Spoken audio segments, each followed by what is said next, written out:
Dalam mengarungi perjalanan hidup kita, saudara, semua pasti menginginkan kehidupan yang aman, nyaman, tentram, tenang, tidak punya masalah. Tapi apa yang terjadi? Kenyataan hidup tidak seperti itu. Kita akan mengalami begitu banyak persoalan, masalah, dan kita umpamakan seperti badai yang lagi sedang menghantam kita. Entah itu badai kehidupan berupa hubungan suami istri, badai keuangan, badai kesehatan, badai di dalam masalah anak, atau banyak begitu badai-badai dalam hidup kita. Hari ini kita mau belajar bagaimana kita bisa didapati keluar dari badai, masalah, persoalan tidak menghancurkan kita, bukan karena kekuatan kita, tetapi karena janji Tuhan. Kisah yang menarik yang hari ini kita pelajari adalah dari kehidupan Paulus. Paulus adalah seseorang yang menganiaya anak-anak Tuhan pada waktu itu. Tetapi di dalam perjalanannya dia mengalami perjumpaan dengan Tuhan sehingga akhirnya dia menjadi anak Tuhan. Waktu dia menjadi percaya, dia mengalami begitu banyak penganiayaan. Dari penjara, pindah ke penjara, aniaya demi aniaya, siksaan demi siksaan dialami oleh Paulus. Pada suatu waktu Paulus setelah di penjara ingin dibawa ke Roma untuk diadili, ya, di hadapan kaisar. Tentunya untuk pergi ke Roma, Paulus harus mengalami perjalanan yang cukup panjang karena jauh dan harus naik kapal, menyeberangi lautan karena dari Yerusalem, dari Israel menuju ke kota Roma. Tentunya ingin perjalanannya mulus, tidak mengalami krisis, tidak mengalami masalah, tidak mengalami badai.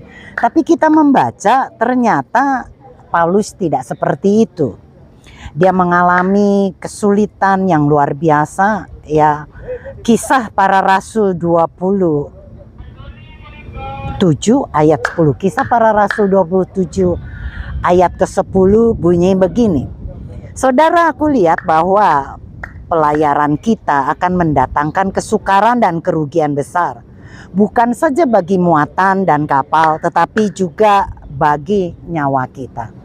Pada waktu berlayar, Paulus sudah memperingati untuk tidak melanjutkan pelayaran itu lagi karena akan menghadapi badai yang cukup kencang dan bahaya, bukan saja bagi muatan tetapi juga bagi nyawanya.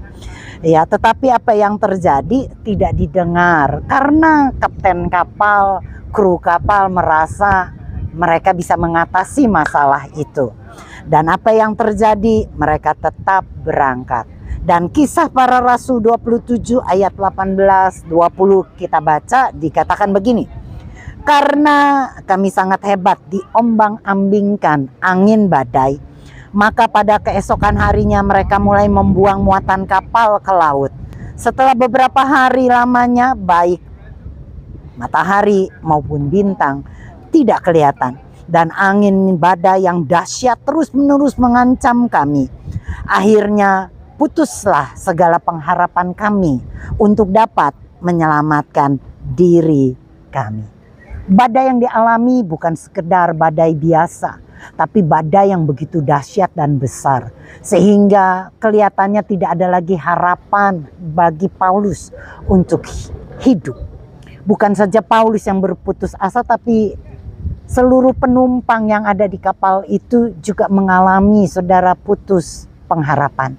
Tapi luar biasa dari kisah ini saya belajar, Paulus tidak mau terus-menerus hidup dalam keputusasaan. Apa yang terjadi, saudara? Dia berkata di Kisah Para Rasul 27 ayat yang ke-24, ia berkata, "Jangan takut, Paulus. Engkau harus menghadap kaisar, dan sesungguhnya oleh karunia Tuhan, maka semua orang yang ada bersama dengan engkau di kapal ini akan selamat karena engkau." Pada waktu Paulus mengalami keputusasaan karena mengalami masalah dan badai, Paulus didatangi oleh malaikat yang berkata, "Jangan takut. Tuhan berjanji engkau akan menghadap kaisar, dan pastilah itu terjadi karena Tuhan membuat janji itu setia. Tidak ada badai yang akan bisa menghancurkan hidup Paulus."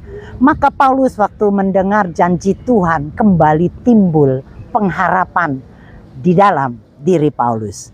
Dan saudara, hanya Tuhan yang bisa berjanji seperti itu. Karena Tuhanlah yang menguasai alam semesta. Tuhanlah yang menguasai lautan, gelombang, badai di dalam tangan Tuhan. Dan saudara lihat ya, Mazmur 89 ayat ke-10 bunyi begini. "Engkau menguasai laut yang bergelora dan meredakan ombaknya yang dahsyat. Bila Tuhan berjanji akan meredakan badai, maka pasti Tuhan akan menepatinya." Saudara, mungkin kita lagi sedang mengalami persoalan seperti badai yang menghantam. Begitu besar dahsyat sehingga kita rasanya nggak lagi punya pengharapan. Di depan kita melihat gelap dan gelap, angin dan badai, sehingga membuat kita menjadi putus asa. Tetapi sebagaimana kisah Paulus yang mempunyai pengharapan karena janji Tuhan. Saya berdoa, biarlah kiranya hari ini Anda mendengar berita ini, Anda dibangkitkan kembali pengharapan dalam hidup Anda. Nah, janji-janji Tuhan untuk kita, saudara, lihat saudara. Dikatakan saudara, janji Tuhan untuk kita semua, Matius pasal yang ke-28 ayat yang ke-20 dikatakan begini. "Ajarlah mereka melakukan segala sesuatu yang telah kuperintahkan kepadamu, dan ketahuilah, Aku menyertai kamu senantiasa sampai kepada akhir zaman." Janji Tuhan yang pertama bagi Anda dan saya, akan ada penyertaan Tuhan sampai akhir zaman. Gak peduli apa yang Anda alami saat ini, janji Tuhan ya dan amin, Dia akan sertai. Baik pada waktu kita ada di puncak gunung maupun pada waktu kita ada di lembah. Waktu kita menghadapi badai, janji Tuhan, penyertaan Tuhan buat kita tetap iya dan amin. Amin saudara. Nah saudara, ya jadinya sudah penyertaan Tuhan akan terus ada buat kita. Dan itu kita akan diberi kekuatan. Janji Tuhan yang kedua saudara, Roma 8 ayat 1. "Demikianlah sekarang tidak ada lagi penghukuman bagi mereka yang ada di dalam Kristus Yesus."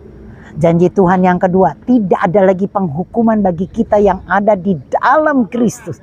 Itu akan memberikan kita kedamaian dan ketenangan. Masalah boleh ada, badai boleh terjadi, tetapi waktu kita punya ketenangan, kita akan bisa menghadapi semua masalah itu. Jangan pernah berpikir kalau kita punya masalah Anda lagi sedang dihukum Tuhan. Tuhan bukan kejam seperti itu. Tuhan mengasihi luar biasa, penuh cinta kepada kita. Tidak ada lagi penghukuman bagi kita yang ada di dalam Tuhan. Penyertaannya sudah diberikan bagi kita. Amin saudara. Sehingga kita akan menjadi aman. Nah, janji Tuhan yang ketiga saudara.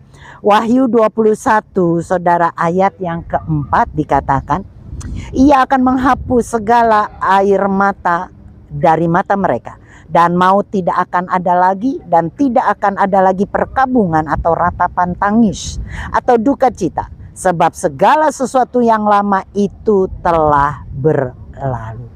Saudara, berjanji Tuhan buat kita bahwa saudara, penderitaan itu tidak akan kekal.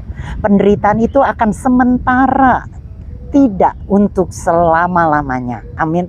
Jadi kalau saat ini Anda menderita, percayalah itu akan habis. Sebagaimana dikatakan saudara, tidak selamanya ada hujan. Tidak selamanya akan ada badai. Pelangi janji Tuhan menyertai kita waktu kita mengalami kegelapan dan badai. Ya, jadi saudara, pada waktu Paulus mengalami badai, dia ingat akan janji Tuhan.